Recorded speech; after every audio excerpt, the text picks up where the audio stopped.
Itu kalau hasil survei valid nggak tuh hasilnya tuh? Atau dia baru valid kalau itu hasil survei? Nah ini adalah stigma yang sering dilekatkan sama orang Sunda. Nggak bisa ngomong gitu kan? Nah itu hal-hal kayak gitu tuh sebenarnya nyakitin gak sih buat orang Kata siapa sendiri? orang Sunda gak bisa ngomong itu fitnah. Kalau selama ini dicitrakan bahwa Cina atau orang-orang Timur Jauh lah, para pedagang yang selalu dicitrakan bahwa mereka lah yang selalu diuntungkan oleh pemerintah kolonial. Buktinya bupati-bupati di banyak tempat di zaman Belanda jadi kacung Belanda juga. Yang suka disebut londo item itu. Nah itu londo hitam. Tapi kan kita nggak pernah mau introspeksi bahwa kita pernah menjadi kacung Belanda. Kita nggak mau, kita selalu menunjuk orang. Tuh orang Cina mati baheulana. Dari dulunya memang kacung Belanda.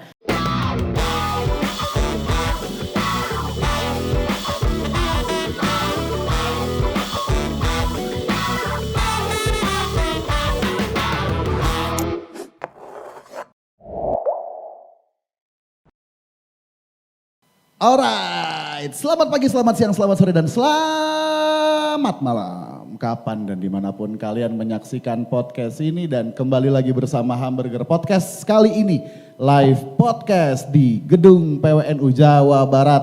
Tepuk tangan. Tepuk pramuka guys. Untung mintanya tepuk tangan, kalau minta tepuk pramuka sulit. Ayo Gue mau kenalin diri gue dulu. Jadi gue Jess, kebetulan Cina gitu, pemakan babi, dan diterima di gedung PWNU. Takutnya kalau di tempat yang lain disuruh deportasi. Lah, aduh, ngomong dong, jangan gue doang. Gue Inaya Wahid. Ya betul. Cece-nya Jessi. Iya Jessi tenang aja kalau di gedung NU itu jangankan yang makan babi, yang makan teman sendiri aja banyak loh. Dia tetap diterima di sini. Gue sakit hati soalnya pernah dimakan sama teman sendiri. Ya gitu. Yes, kita gak berdua doang. Iya, kita gak berdua doang. Tapi tetap ya, kita gak berdua tapi kita tetap pakai ini kau. Merchandise, apa namanya? Merchandise hamburger. Iya, tapi kita hari ini nggak berdua. Kita nggak berdua, dan memang acara ini juga bukan cuma acaranya hamburger. Acara ini adalah acara yang didukung oleh, nah di sini sebetulnya bisa dibaca, cuman karena kecil pasti kalian nggak bisa baca, jadi gue bacain aja. Ada IMS, ada Kutub ID, ada Aji, ada Suara.com, Magdalene, Norwegian Embassy, Babat Indonesia, dan yang lain-lain. Tepuk tangan nggak usah. Dan yang pasti PWNU. Dan tentu saja PWNU Jawa Barat, dia nggak usah. Nah, hari ini kita ditemani oleh dua orang yang akan menemani kita ngobrol sampai sekitar nanti jam 12 malam. Lo aja sih. Di sini ada Kang Iip dan ada Kang Agung. Kang Iip adalah Direktur Media Center PWNU ya Kang ya. Dan Kang Agung adalah pembinanya Kutub ID yang juga seorang dosen sejarah di UIN Bandung. Luar biasa. Terima kasih. Ini yang UI Negeri ya? UI Negeri. UI Negeri. Oke, kita mau ngomongin apa emang? Nah, Ini itu udah ada dia. 2 orang, kita udah jauh-jauh ke Jawa Barat, terus kita mau ngomongin apaan? Tentu saja kita mau ngomongin sesuatu yang berhubungan sama Jawa Barat. Kita tetap akan menggibah seperti biasa. Betul? Dan yang digibahin bukan dan nggak lain, tetap negara dong. Negara dong, ngapain kita gibahin teman sendiri ya, kita gibahin aja negara gitu maksud gue. Nah hari ini sebetulnya kan kita dalam rangka International Diversity Day. Keren gak bahasa Inggris gue? Lumayan Lu ya. ngapalin itu aja udah 2 hari sendiri. 2 hari sendiri, pas dari kereta dari Jakarta ke Bandung gue udah ngafalin. Nah kali ini kita mau ngomongin soal Bhinneka Tunggal Ika. Apa itu Bhinneka Tunggal Ika? Itu bisa dilihat di sini. Bhinneka Tunggal Ika itu dulunya adalah sebetulnya puisi gua. Namanya dulu Bhinneka Tunggal Ika. Terus sama Awi seenak-enaknya udah Bhinneka Tunggal Ika aja. Ya udah serah lo. Gitu ya. Nah, Bhinneka Tunggal Ika itu jika satu suku, jika satu agama, jika satu ras, dan jika satu golongan. Jika tidak, tanda tanya, ya kan gitu. Masih berbineka nggak kita kalau kita berbeda-beda, maksud gue gitu. Oh gila lo. Enggak, Lo parah gue ngomong banget. sendiri. Oh gila lo parah banget. Indonesia tuh Bhinneka Tunggal Ika, Jess. Iya. Lo kalau nggak kayak gitu lo, berarti lo nggak pro NKRI harga mati lo. NKRI Kita tuh beda-beda, tapi tetap satu jua Iya, gitu iya, katanya. katanya, tapi- kita menerima perbedaan. Lo jangan nuduh-nuduh yang enggak lo. Tapi akhir-akhir ini gue lebih ngelihat NKRI harga naik. Apa-apa naik, minyak naik, segunya. Karena udah hari Senin, harga naik. Iya. Ya, tapi kita mungkin nanya sama mereka. Betul. Mereka nganggapnya kayak lo atau kayak gue. Betul. Gimana? Gue hari ini mewakili apa? Para Bazar atau gimana? Cicit pendiri NU. Ya kan, ya kan enggak dong. Kan semua orang selalu bilang, oh kita terima perbedaan. Termasuk orang-orang yang selalu bilang NKRI harga mati itu, kita Iya. terima perbedaan. Selama, ya kan. Tapi Syarat dan kenapa ketentuan enggak? berlaku. Tapi benar enggak? Kita tanya sama Kang Iip sama Kang Agung. Betul. Sepakat enggak kalau misalnya dibilang kayak kata Jessie tadi, apa namanya, ada jikanya nih. Ada persyaratan untuk bisa bergabung. Kalau enggak ya tetap aja apa namanya enggak bisa diterima. Atau sebenarnya enggak kok, kita mau udah Bhinneka Tunggal Ika kok. Orang Sunda itu nggak mungkin meninggalkan Indonesia, Kak Ces. Karena orang Sunda mengatakan kami ikut mendirikan negara ini. Gitu. Ketika masa revolusi, orang Sunda itu rela meninggalkan tanahnya sekali lagi ke Jogja, hijrah, dan itu satu-satunya etnik di Indonesia yang diwajibkan hijrah demi NKRI. Makanya ketika ada yang meragukan keindonesiaan orang Sunda, kita ikut mendirikan negara ini, kita berkorban jauh-jauh meninggalkan kampung halaman ke Jogja demi NKRI yang kemudian digaris demarkasi oleh Belanda kan, gitu. Dan ketika pulang ada yang hilang sawahnya, hilang rumahnya, hilang jabatannya dan lain-lain. Iya. Jadi Kang Iip itu apa namanya hijrah dari sini ke Jogja bukan karena gabung sama Elkis ya. Selama ini aku nyangkanya itu, enggak ternyata. Oh bukan. Ini jokesnya internal ya. Jokesnya internal. Cuman gini Kang, jadi ini kita kan datang nih. Kalau saya gitu ya sama Cece saya, meskipun lain bapak beda ibu, itu kan kita dari Jakarta. Ya. Nah, terus kita ngobrol sama Kang Iip, sama Kang Agung di Bandung gitu ya. Terus selama ini kan kita sering banget nih ada stigma kota vs bukan Jakarta vs bukan Jakarta gitu ya. Nah misalkan kalau stigma yang sering disematkan ke orang Sunda misalkan tuh apa, tadi kita udah ngobrol sebelumnya di stigmain pemalas, di stigmain apa lagi tadi? Kabayan ya. Kabayan. Nah sebetulnya kalau pengalaman personal Kang Asep di belakang. Kang Agung, Kang Iip, Ya sih bener goki kayaknya. Ina itu pasti kan kita punya pengalaman terkait stigma nih. Pernah gak sih punya pengalaman kayak gitu? Coba nih. Ya boleh Kang Agung. Bebas siapa aja. Wajar tadi disebut Asep karena memang karakter orang Sunda karena Asep. Gimana tuh? Ya kalau Akang melihat orang Sunda terus tiba-tiba pengen nyebut Asep ya wajar. Tapi sebelum saya jawab,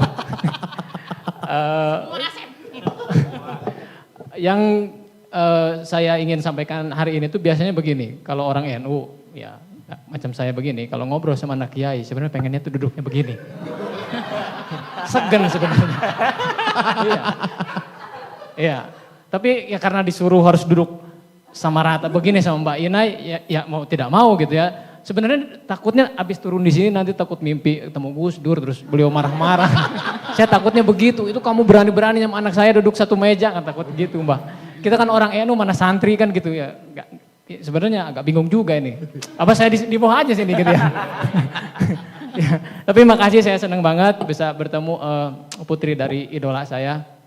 Cuma mohon maaf Pak, yang dipajang di kamar saya baru fotonya Bapak Mbak. Foto Mbak belum saya pajang. Di rumah saya baru saya pajang bapaknya saja dulu. Oke, sebenarnya kalau bicara orang Sunda itu secara konsepsi ya, saya nggak tahu realitas apa intinya tuh seperti apa karena ini perlu pembuktian juga. Tapi secara konsepsi setidaknya dari sudut pandang kriteria kebudayaan orang Sunda itu kan sering terdengar bahwa orang Sunda tuh Somea Hadekasema. Jadi artinya tamu macam Kang J dan Mbak Ina itu sangat dimuliakan sekali Somea Hadekasema itu, atau kalau dalam bahasa hadis Paliukrim Doipah lah gitu ya, dimuliakan tamunya. Kemudian juga selain Somea Hadekasema ada peribahasa yang sangat universal, silih asah, silih asuh, silih asih. Ya, saling menyayangi, Rohman Rohim lah gitu ya, citra daripada seorang orang Sunda tuh Rohman Rohim dalam wujud silih asah, silih asah, silih asuh. Bahkan orang Sunda itu kalau nanya kabar beda dengan yang lain, Mbak. Kalau yang lain gimana kabarnya? Kalau orang Sunda itu langsung bertanya kumaha damang. Yang pertama ditanya itu bukan kabar, tapi bagaimana kondisi kesehatanmu gitu ya. Kumaha damang, bagaimana kesehatanmu. Kalau yang lain kan apa kabar? Apa kabar itu artinya bagaimana kabarmu. Tapi orang Sunda direct langsung bertanya tentang kabar kesehatan. Itu saking perhatiannya orang Sunda sebenarnya kepada orang lain ya. Kalau bertanya kabar pun kumaha damang, langsung begitu. Makanya saya menambahkan sedikit ya. Makanya kriteria orang Sunda yang baik, yang pertama itu adalah cager, sehat. Cager, bager, bener, pinter. Singer. Cager, bager, bener, pinter, singer. Jadi orang Sunda banyak yang menjadi penyanyi. Gitu kan ya, ada Ariel Noah kan orang Sunda itu. Orang Sunda. Gitu. Kalau di Jakarta ada Iwan Fals, gak mau kalah orang Sunda. Ada Doel Sumbang. Sumbang juga Fals kan? Iya. Jadi sebenarnya secara konsepsi ya, setidaknya kalau kita ditarik dari sudut pandang kebudayaan, karakter orang Sunda itu ya begitu. Sangat mudah untuk menerima segala macam perbedaan lah begitu ya. Gitu. Dan sebetulnya kita nggak ada masalah ya dengan orang Jakarta, karena Jakarta itu atau Batavia itu dulu salah satu kabupaten dari Jawa Barat ya, dan sebelumnya adalah pelabuhannya Pajajaran kan, Sunda Kelapa itu. Jadi sebetulnya tidak ada masalah. Nah tapi saya ingin agak ke belakang ya, Koh Jess, bingung bilangnya. Jadi orang Sunda itu sebetulnya ya Kak Inai, itu adalah masyarakat Nusantara yang pertama kali dimodernkan. Karena ketika wilayah Jawa Barat ini diserahkan oleh akibat perpecahan Mataram dan Jogja Solo lah itu, lalu ada perjanjian Giyanti, itu diserahkanlah ke VOC. VOC diganti oleh Hindia Belanda. Nah kita ini adalah dikelola pertama kali oleh Hindia Belanda. Maka ada sekolah pertama di sini, perguruan tinggi pertama juga di sini, misalnya di Bandung di PTHS tahun 21. Nah, kemudian ini juga yang perlu kita ketahui ya. Ketika wilayah Jawa Barat ini masih diduduki oleh Mataram sebelum diserahkan ke VOC, ada kebijakan yang melarang, bukan melarang ya, dengan sendirinya bahasa Sunda itu menjadi hilang Kak Inai selama 2 abad. Karena digantikan oleh bahasa Jawa sebagai bahasa administrasi dan bahasa ningrat, bahasa menak kalau di kita. Komunikasi antara bupati yang di wilayah Kulon ini ke Mataram itu memakai bahasa Jawa. Dan wajib itu bupati itu bisa bahasa Jawa. Nah Belanda ini pintar ya, dia menghidupkan kembali bahasa Sunda walaupun dalam format yang baru. Rekonstruksi bahasa Sunda, dulu itu pakai Hono Coroko, kemudian diketemukan Kaganga, oleh Belanda dikembalikan bahasa Sundanya tapi pakai huruf Latin. Itu. Nah kita ini mulai pakai huruf Latin sekitar 1850-an. Nah itu mulailah modernisasi itu. Jadi kalau pengenalan terhadap demokrasi katakanlah ya Eropa lah yang dibawa oleh orang Eropa, orang Sunda itu paling dulu sebetulnya. Gitu. Jadi modalnya sebetulnya kuat ya. Sekolah juga lebih dulu gitu. Tapi gini, kalau ngomongin stigma Jess ya, ini betul. Kan Jessie kan Cina Betawi nih, kalau aku kan Jawa ini ya. Nah tadi aku tuh bingung, apa aku mau nanya gitu. Tadi Kang Agung ngomongin soal hasil survei ya. Itu kalau hasil survei valid nggak tuh hasilnya tuh? Atau dia baru valid kalau itu hasil survei? Nah ini adalah stigma yang sering dilekatkan sama orang Sunda. Nggak bisa ngomong gitu kan. Nah itu hal-hal kayak gitu tuh sebenarnya nyakitin gak sih buat orang Kata Sunda siapa sendiri? orang Sunda gak bisa ngomong F? Itu fitnah. Karena ini banyak banget pasti diomongin sama teman-teman di luar Sunda gitu kan pasti. Iya, iya, itu sebetulnya lebih ke apa ya? Kalau bagi saya ya, Mbak Nay, ini saya cerita fakta ya. Nama saya kan Iip, panjangnya kan Zulkifli Yahya. Itu di akte saya itu ditulisnya pakai P semua. Zulkiflinya itu pakai P. Zulkifli. Iya, Zulkifli. Nah, jadi itu ketika saya pesantren di Kerapiak itu kan diketawain ya itu nggak bisa F dan sebagainya dan saya belajar lama sekali Fa itu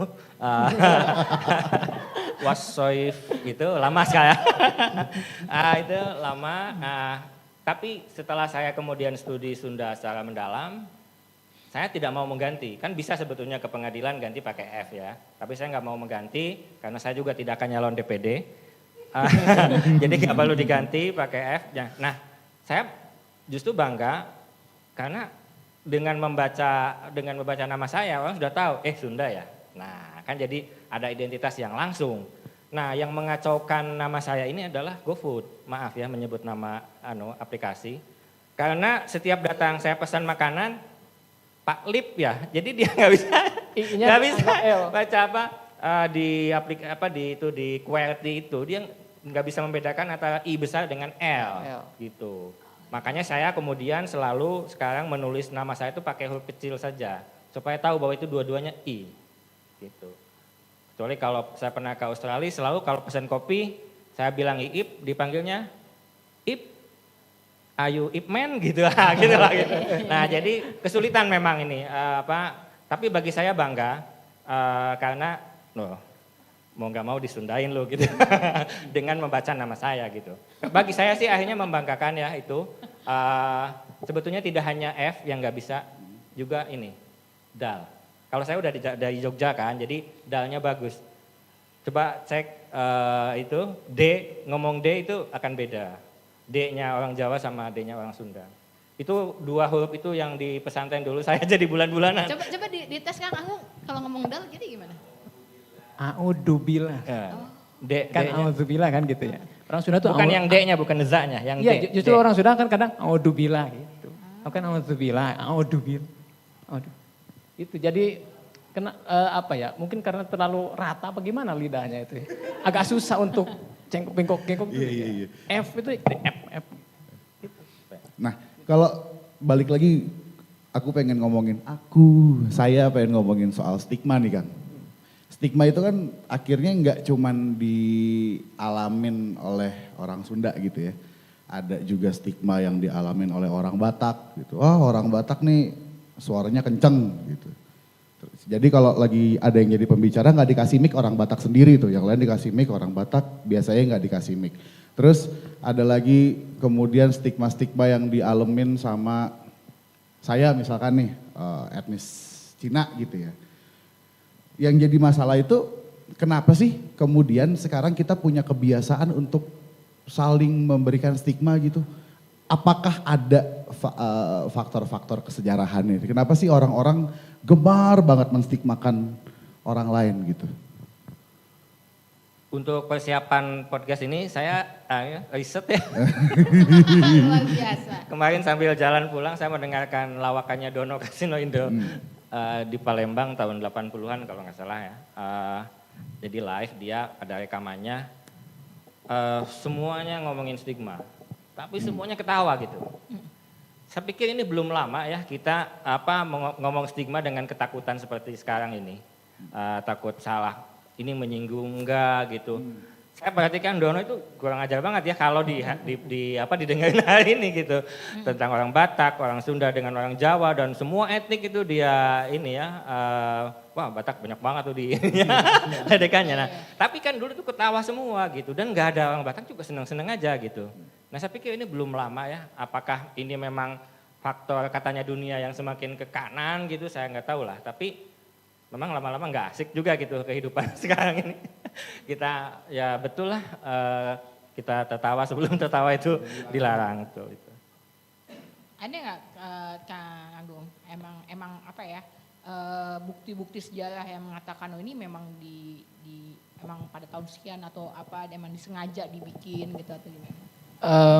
Stigmatisasi yang berkembang saat ini tuh entah mungkin karena memang dulu nggak ada kemudian sekarang ada atau mungkin sebenarnya dulu juga ada cuma karena publikasi yang belum semasif sekarang mungkin atau mungkin dulu katakanlah zaman Orde Baru stigma-stigma seperti itu mungkin berusaha untuk dipaksa diredam mungkin ya sehingga tidak mengemuka begitu.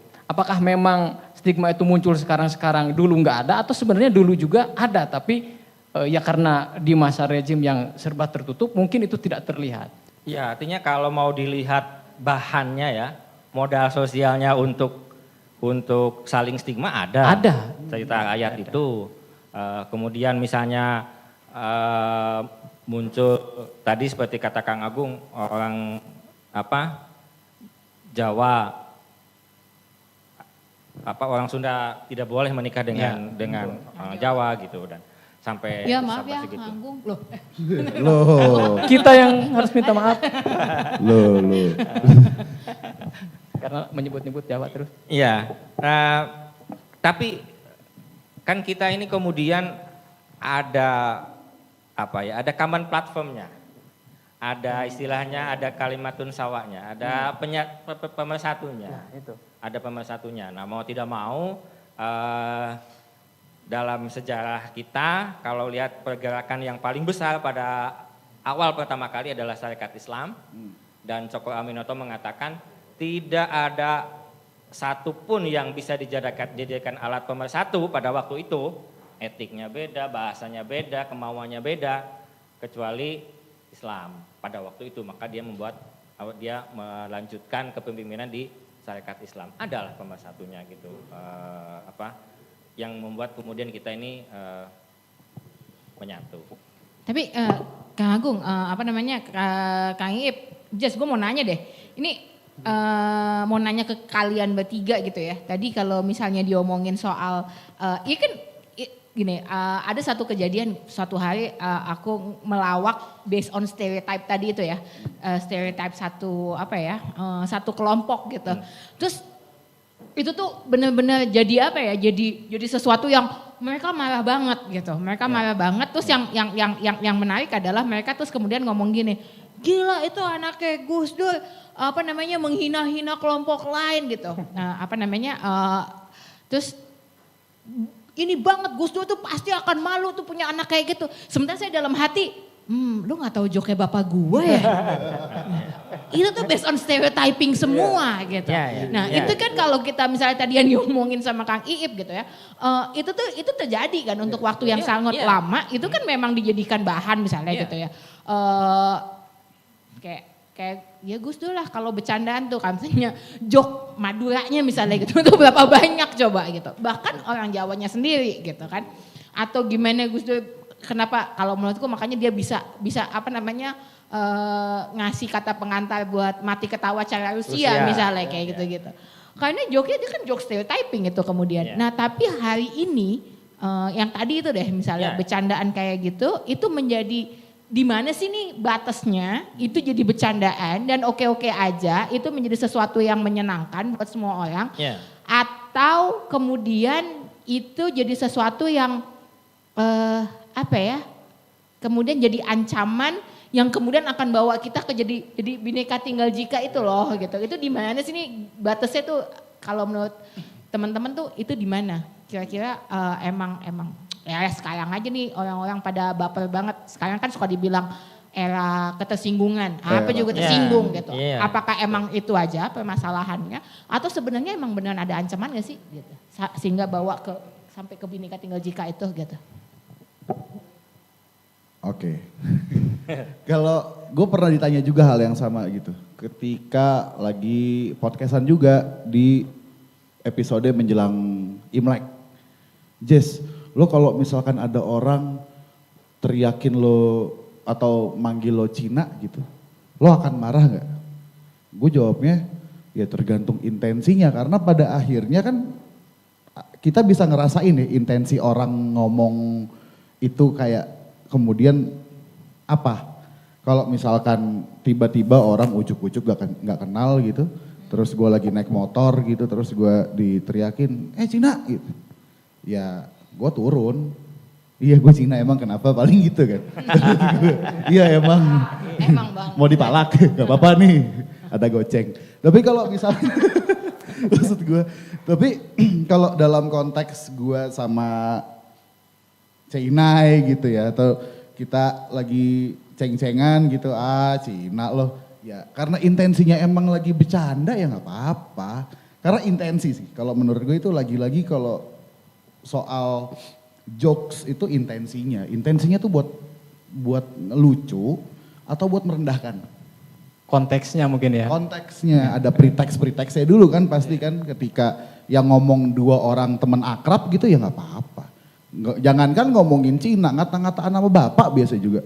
Gitu kan? Betul. Tapi gue yakin kalau teman-teman lo zaman itu mungkin gak berani ngecengin sama bapak lo. Berani. Oh berani. Bener. Bokap gue tuh dulu dibilang dia adalah presiden paling Britok. Paling apa? Dia presiden paling Britok. British Rock. Oh Brit Rock, iya. Karena Kayak mereka merek manggil roti ya? bokap gue adalah Gus Blur. Gus Blur. Gus Jadi Blur. Ya. jangan salah. Iya, Tetap iya, kena. iya. Tetap. Ya konteks dan asal tidak live. Asal tidak. Dan asal Itu tidak live. Masalahnya orang yang tidak tahu konteks kan tiba-tiba melihat itu pasti menimbulkan ketersinggungan tadi. Tapi saya ingin membahas tadi yang ditanya Kak Naya. Bineka Tunggal Ika apa mungkin gitu. Nah ini satu pertanyaan yang selalu saya tanyakan kepada sejarawan senior ya. Saya sebagai peminat sejarah saya tanya, misalnya saya pernah tanya ke Pak Asfi Warman Adam.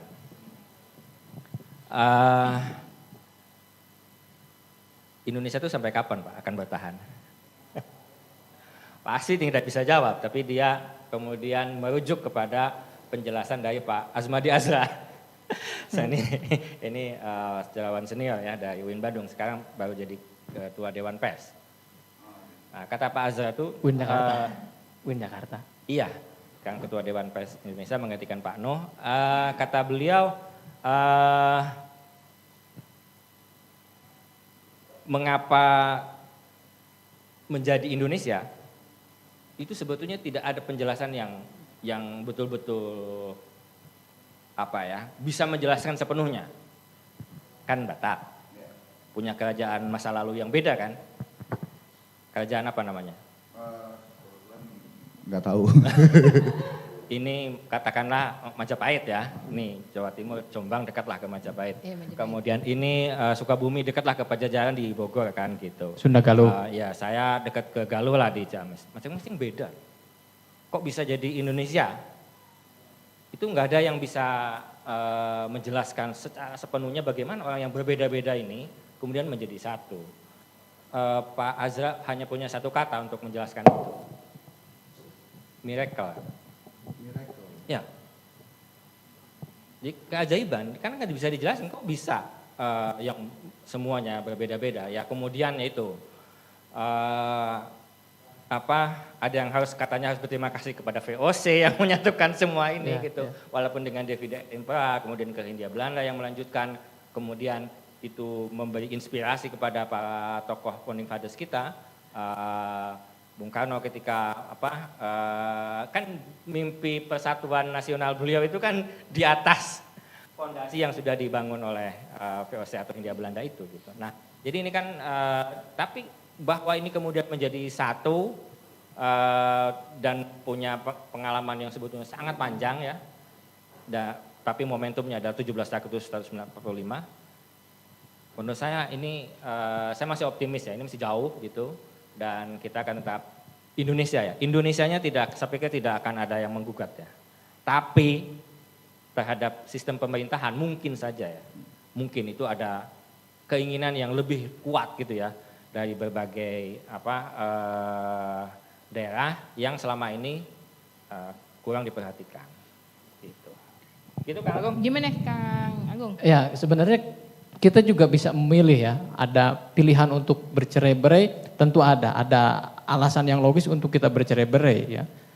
Seperti tadi kisah-kisah masa lalu yang traumatik, mungkin kisah perseteruan antar etnis juga.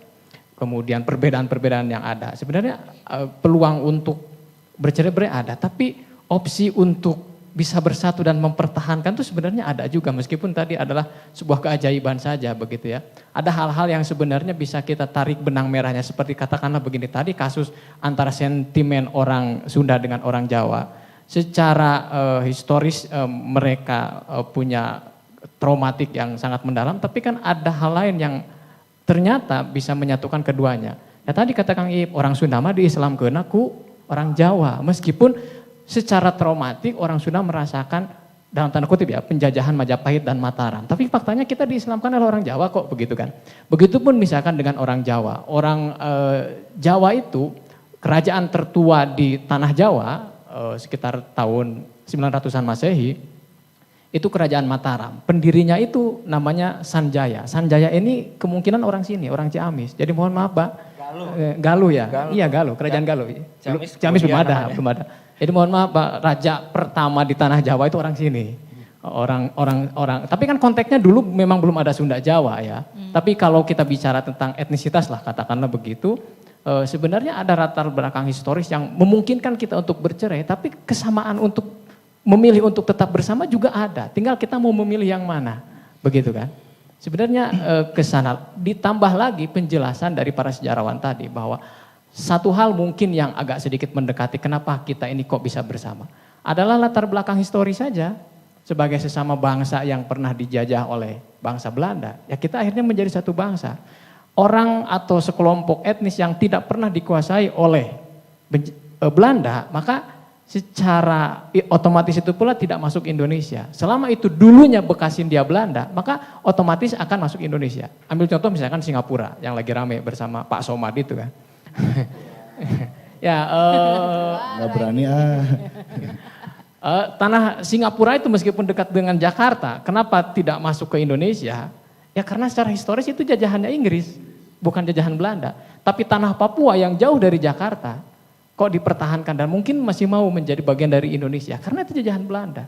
Mungkin rasionalitasnya adalah bahwa bangsa Indonesia ini adalah sesama bangsa yang pernah dijajah oleh Belanda. Mungkin itu meskipun kalau ngomongin Papua akhirnya ngomongin juga perdebatan para founding fathers ya, pada akhirnya, itu ya, pada akhirnya yang bilang apakah kemudian Papua mau diakui menjadi. Nah itu ya, kalau pikirannya Muhammad Hatta memang di zaman itu inginnya Hatta itu mengambil Kalimantan Utara. Papua dilepaskan, tapi Soekarno menginginkan Papua. Nah Kalimantan Utara juga kan menarik sebenarnya. Dari ini juga bisa kita ambil contoh. Satu pulau, tapi di situ terdiri dari 3 negara. Kenapa misalkan yang satu menjadi Malaysia, yang satu masuk Indonesia, padahal masih satu pulau? Ya karena secara historis yang paling utara itu memang bukan bekas jajahan Hindia Belanda, bukan Belanda begitu. Padahal itu masih satu pulau. Mungkin rasionalitas mengapa sampai saat ini kita bisa bersatu, ya karena mohon maaf karena saya jurusan sejarah, maka harus mengatakan pemersatu bangsa ini adalah salah satunya adalah sejarah. Oke. Masa Nah lalu. kalau nyambung ke ngomongin Belanda gitu ya Kang, jadi saya ingat pernah ada dengar pemaparan dari salah satu profesor studi postkolonial di UI, itu dia bicara juga soal rasisme di Indonesia, yang kemudian hari ini imbasnya masih kita rasakan. Itu adalah permainan besarnya Belanda juga kan, terkait misalkan ada 3 golongan, Eropa, Timur Jauh, dan Inlander, yang kemudian si Timur Jauh ini orang-orang nenek moyang saya gitu ya, yang yang dibilang Cina sekarang gitu, itu yang kemudian selalu dipasang sebagai penagih pajak kepada orang-orang gitu. Jadi dia disuruh nih sama Belanda nih, lo nagihin pajak. Ketika orang-orang ini didatengin dengan orang yang saat ini mungkin dicap sebagai debt collector gitu ya. Ya kan pasti, apaan sih nih orang kok ngomonginnya selalu duit lagi, kalau datang ke sini minta duit lagi, meres duit lagi. Lah itu kan yang kemudian dirasakan oleh orang Cina sampai hari ini. Ketika apa sih stigma yang paling sering dihadapin oleh orang Cina hari ini? Ekonomi kan, economic base gitu. Selalu dibilang sebagai apa, orang dari kaya lo. Kaya lo. Lu kan pedagang lo, Jan. Belum ketemu gua. Cina miskin. Itu maksudnya. Itu banyak ya Cina miskin. Banyak. Ada komunitas Cina Benteng di Tangerang itu adalah komunitas Cina yang dia hidupnya tidak menengah ke atas.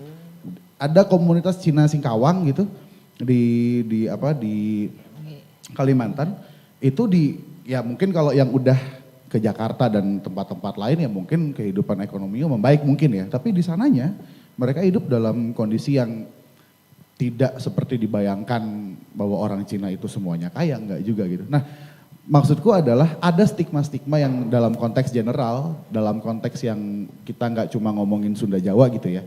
Dalam konteks-konteks general tuh ada stigma-stigma seperti itu yang hari ini masih kita rasakan dan faktor sejarahnya karena Belanda juga gitu. Nah itu sebetulnya pendekatan-pendekatan macam apa sih yang kemudian bisa untuk dipakai dalam rangka menyelesaikan, dalam tanda kutip menyelesaikan stigma-stigma itu di dalam kepala kita gitu ya Kang? Ya dulu ya kembali ke kata Agung, sejarah juga menyatukan kita. Ketika masa perjuangan untuk menolak kembalinya Belanda menduduki Indonesia, itu kita sama-sama dan tidak memandang suku, etnik dan lain-lain, semua bersatu untuk mempertahankan Indonesia karena di situ betul-betul diuji mana yang setia pada Indonesia dan mana yang tidak. Itu sudah terbukti. Tapi secara umum saya ingin mengatakan Indonesia baik-baik saja dan akan tetap baik-baik saja karena saya sangat yakin semua etnik akan sama-sama mempertahankan Indonesia. Ingat kita terakhir konflik itu dengan dalam tanda kutip ya, kemarin Riau nggak sempat naik ya. Kalau yang sama Malaysia itu terakhir apa Kak Jas? Kasus apa? Iya, Riau pernah kan? Batik. Nah itu kelihatan banget kan, semua bisa kan kalau kita cek cuitan-cuitan itu kan dari semua provinsi ada tuh. Ya itu kan sebagai bukti bahwa semua mempertahankan kebanggaan Indonesianya gitu. Kalau soal timnas nggak usah dibilang, nggak usah dibicarain, nggak usah dibahas soalnya. Tapi di saat yang bersamaan kan adanya stigmatisasi dan akhirnya dalam tanda kutip kebencian gitu ya. Ya. Masih adanya kebencian antara satu etnisitas dengan etnisitas yang lain. Ya. Itu kan juga kerentanan buat persatuan Indonesia itu. Iya betul. Betul seperti yang pernah terjadi di Kalimantan kan yes. Pada masa awal bapaknya Pak Inai jadi presiden itu, ya itu memang ada gitu. Tapi kan itu bisa diantisipasi sebetulnya, bisa diantisipasi kalau memang semua bekerja untuk itu selesai gitu. Mungkin. Nah persoalannya itu kalau memang ini lagi-lagi ya nih.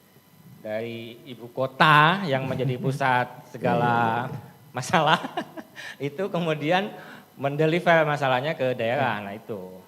Tadi kan kalau kata Kang Iip itu bisa selesai kalau semua mau menyelesaikan itu gitu. Ya. Nah pertanyaannya jangan-jangan di situ tuh. Apakah memang masalah ini mau diselesaikan atau memang mau dipelihara aja karena kan komoditas politik paling gampang ya. Ya sini Mas Kanu ya sini. Tapi kan selalu seperti itu kan, beberapa tahun terakhir ketika kita ngomongin soal kontestasi politik gitu, pemilih, iya kan, selalu soal itu kan yang di identitas. Problemnya memang ada yang selalu mengkapitalisasi kan. Nah, iya, problem-problem yang coba kita selesaikan itu di satu sisi ada orang yang berusaha untuk menyelesaikan, tapi di satu sisi ada yang mengambil keuntungan, gitu kan. Dan itu dikapitalisasi terus-menerus, katakanlah itu para politisi lah begitu ya. Pertanyaan saya Kang, kalau dulu Belanda mengkapitalisasi itu, sekarang ada juga yang mengkapitalisasi itu. Malah orang kita, dulu mungkin orang Belanda yang mengkapitalisasi kebencian-kebencian itu, malah sekarang orang kita. Tapi sebenarnya orang kitanya siapa, pemerintah atau? Yang nggak tahu lah ya. Tapi mungkin yang mendapat keuntungan akan hal itu begitu ya. Orang-orang yang mendapatkan keuntungan dengan adanya konflik-konflik yang terjadi sesama anak bangsa, mungkin begitu. Tapi begini, di zaman nyambung tadi kepada problem bagaimana orang Belanda menempatkan orang Cina, mohon maaf, di posisi yang kedua sehingga muncul stigma Cina mah kacung Belanda. Sebenarnya bangsa kita ini kalau mau introspeksi dan mau sadar akan kekurangannya, kita tidak akan pernah menyalahkan orang lain sebenarnya. Di zaman Belanda yang menjadi kacungnya orang Belanda kan bukan hanya orang Cina. Orang pribumi pun faktanya, mohon maaf para bupati-bupati, barangkali di sini ada keluarga Menak nih, saya juga Menak juga ini. Biasanya justru orang-orang itulah yang menempatkan dirinya sebagai pengambil keuntungan di tengah-tengah posisi antara Belanda dengan kaum pribumi. Kalau selama ini dicitrakan bahwa Cina atau orang-orang timur jauh lah, para pedagang yang selalu dicitrakan bahwa mereka lah yang selalu diuntungkan oleh pemerintah kolonial. Buktinya bupati-bupati di banyak tempat di zaman Belanda jadi kacung Belanda juga. Yang suka disebut londo hitam itu. Nah itu londo hitam, tapi kan kita nggak pernah mau introspeksi bahwa kita pernah menjadi kacung Belanda, kita nggak mau, kita selalu menunjuk orang tuh, orang Cina mati baheulana, dari dulunya memang kacung Belanda. Padahal faktanya kita main aman ya. Main aman gitu kan. Jadi susah bangsa kita ini untuk introspeksi.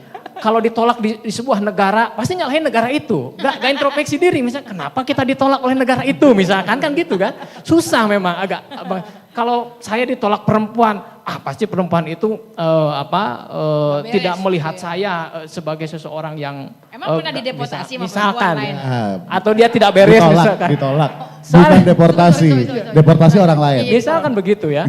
Nah faktanya memang seperti itu. Ini kasus yang terjadi misalkan di zaman ini Bupati Lebak itu kan Kang ya.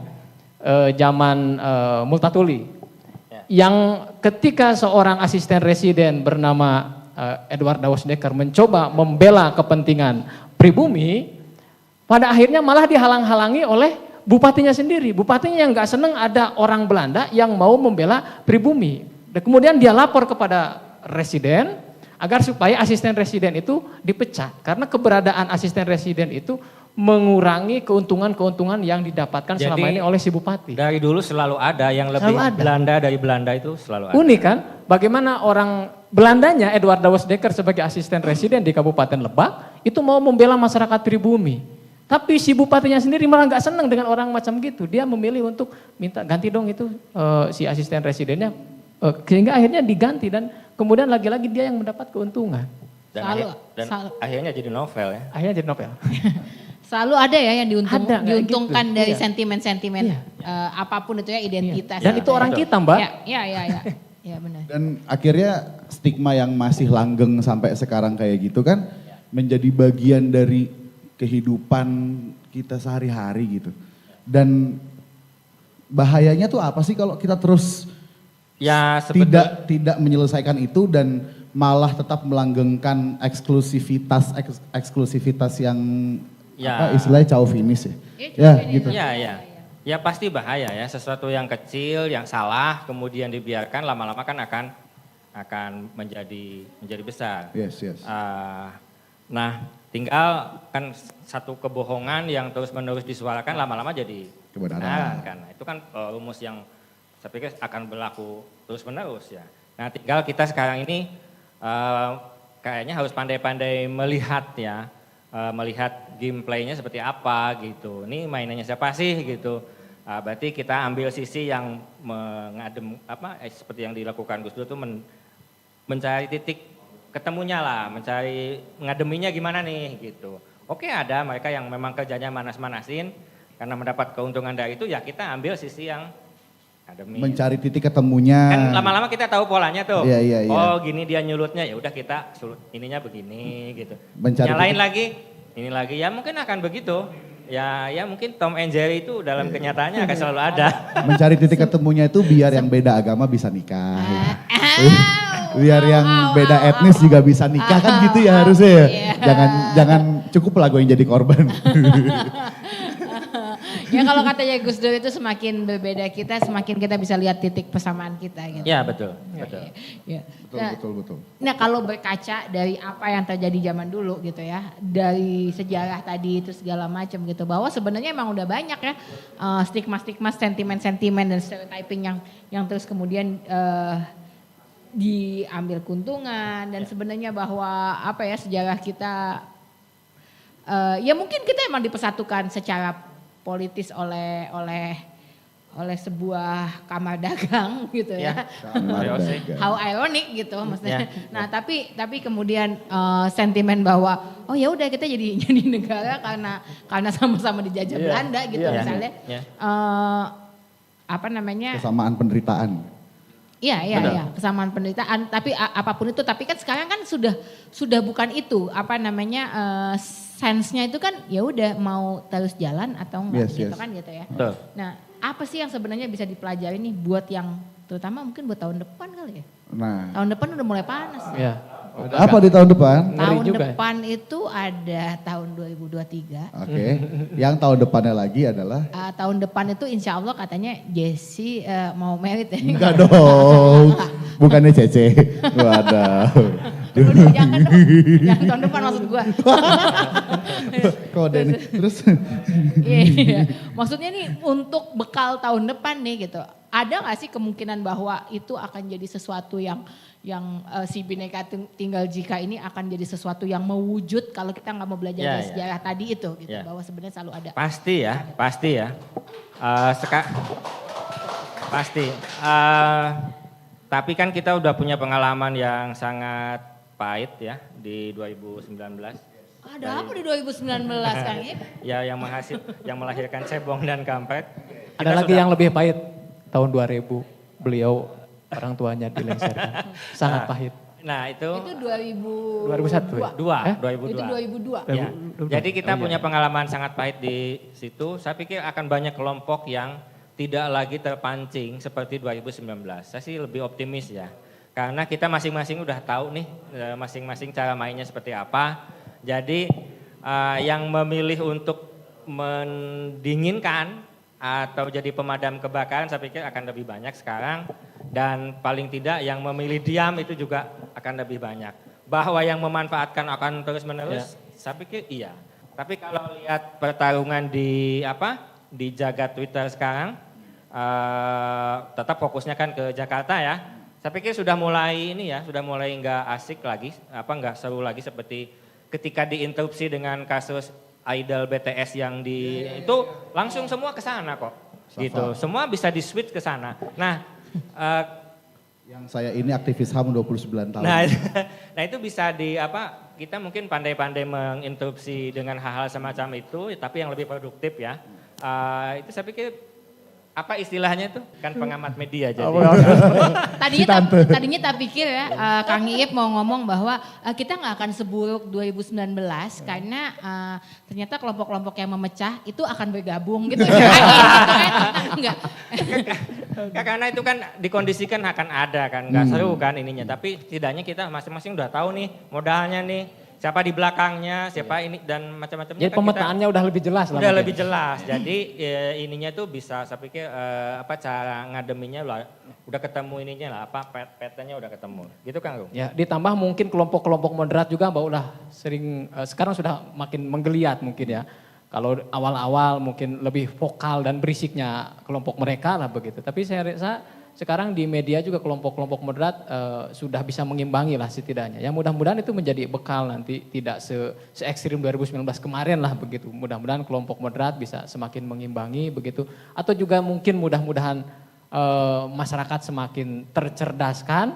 Apalagi kalau bagi mereka yang merasa traumatik dengan Pilkada 2017, 2019. Bagi mereka yang traumatik saya rasa akan mencari alternatif-alternatif agar jangan hal-hal itu terjadi lagi. Sepertinya mungkin seperti itu. Tapi kok aku agak-agak agak-agak pesimis kalau ngomongin bahwa 2024 ini tidak akan terjadi lagi gitu. Karena kalau tadi kita ngomongin stigmatisasi di masyarakat, yang masih hidup di masyarakat, itu kan kita ngomongin orang-orangnya. Tapi dalam konteks negara yang seharusnya memiliki tanggung jawab untuk ngeberesin soal-soal itu, dalam prakteknya kan juga kemudian masih melanggengkan gitu. Contohnya misalkan dalam praktiknya kita orang-orang yang mau nikah beda agama, ini bukannya curhat ya, tapi orang-orang yang mau nikah beda agama akhirnya dipersulit oleh Undang-Undang 174. Yang kemudian secara tekstual mungkin bisa dimaknai boleh kok nikah beda agama, tapi dalam prakteknya kantor-kantor KUA dan segala macam, pencatatan sipil dan segala macam, itu kemudian masih menyulitkan orang-orang yang pengen nikah beda agama misalkan. Itu satu. Terus misalkan kita juga udah nih, kita kan udah menandatangani undang-undang penghapusan diskriminasi ras dan etnis, UU ADRE. Tapi dalam prakteknya nggak pernah dipakai sekalipun untuk menjerat kasus-kasus kriminal berbasis ras dan etnis. Yang lucu, waktu peristiwa penyerangan asrama Papua di Surabaya di banyak tempat nggak ada satupun yang kemudian dijerat dengan undang-undang itu. Ya. Yang kedua itu, yang ketiga misalkan soal hak-hak para penghayat kepercayaan, itu udah ada pengaturannya tentang bagaimana siswa-siswi penghayat kepercayaan berhak atas pendidikan tentang kepercayaannya sendiri-sendiri gitu ya. Tapi dalam prakteknya saya ngelakuin wawancara di Bandung juga 2 tahun yang lalu, 3 tahun yang lalu ke beberapa kelompok penghayat kepercayaan seperti, lupa lagi namanya. Itulah, itu kemudian dalam banyak praktiknya mereka didiskriminasi, siswa-siswinya, anak-anak mereka yang kemudian bersekolah di sekolah-sekolah negeri ini, didiskriminasi oleh gurunya sendiri.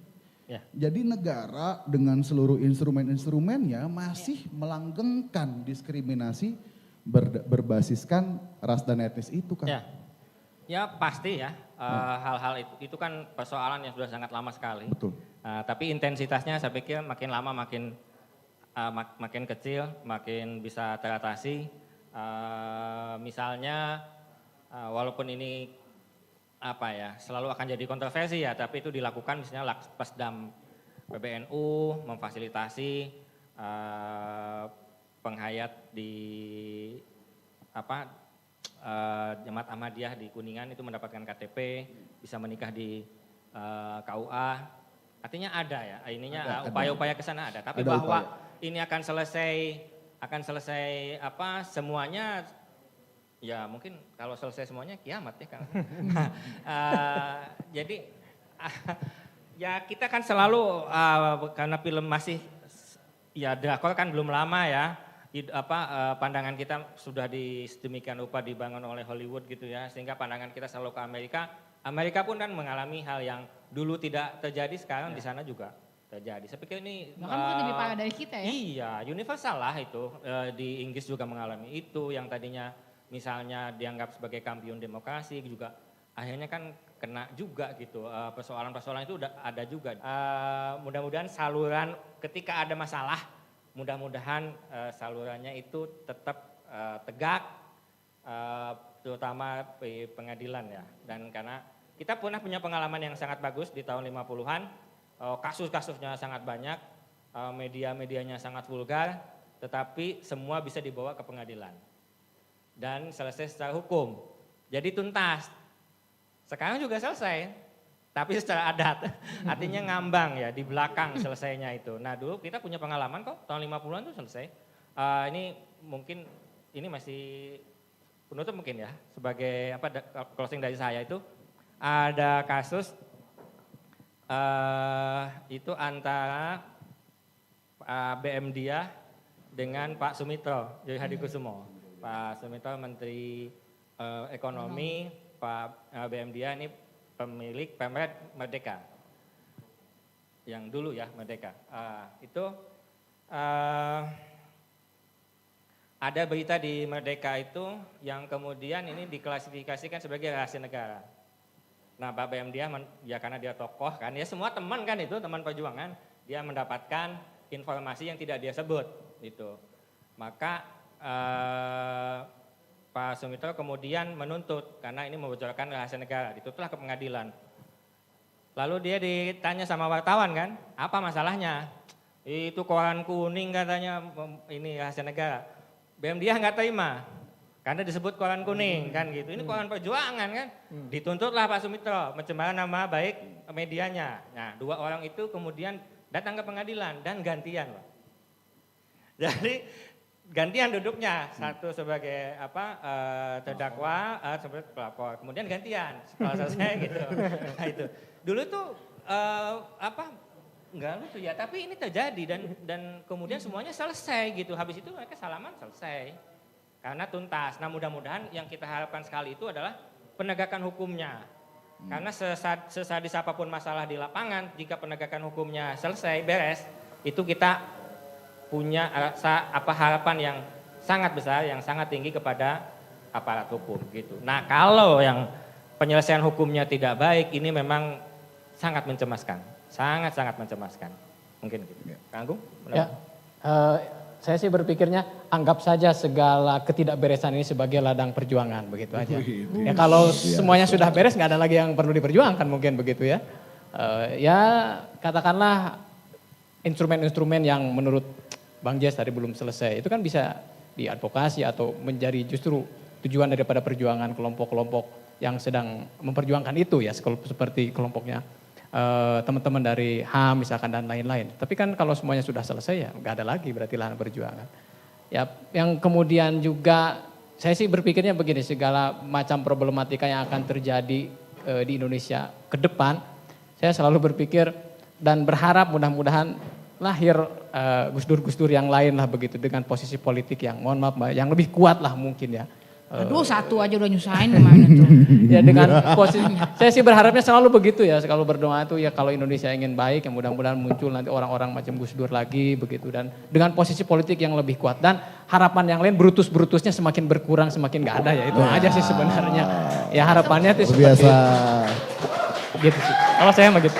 Atau jangan malah makin banyak. Jangan malah makin banyak. Aduh, khawatir juga. Yes.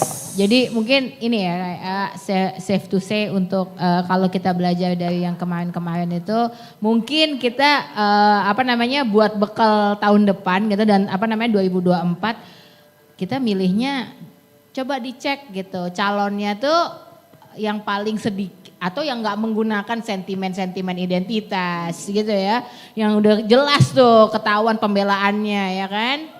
Jadi nanti jangan milih tuh yang suka pakai sentimen-sentimen identitas-identitas kayak gitu ya.